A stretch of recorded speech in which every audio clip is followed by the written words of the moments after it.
May napanood ako sa balita. Ang sabi, isang sasakyan ang tumaob sa may Quezon Avenue. Mali yun eh. Yung tumaob, dapat dun ay tumihaya. Kasi yung kotse nakataob na yun eh. Pag gumanon yan, tihaya na yun. Kaya mali yung tumaob, dapat tumihaya. Pangit lang kasi pakinggan kasi isang kotse ang tumihaya sa Quezon Ave. Alam mo naman yung Quezon Ave, marami dyan tumitihaya.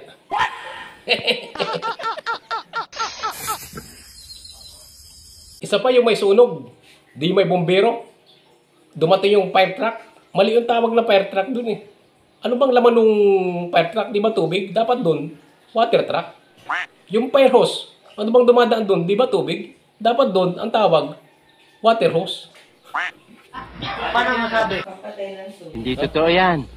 Yung fireman, mali din yun eh. Dapat dun ay waterman. Yung fire exit, tama ba yun? Mali din yun eh.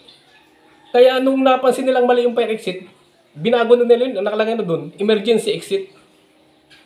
Pag sinabi kasing fire exit, labasan ng apoy yun. Bola lang yan. Paano ka dadaan, labasan yun ng apoy?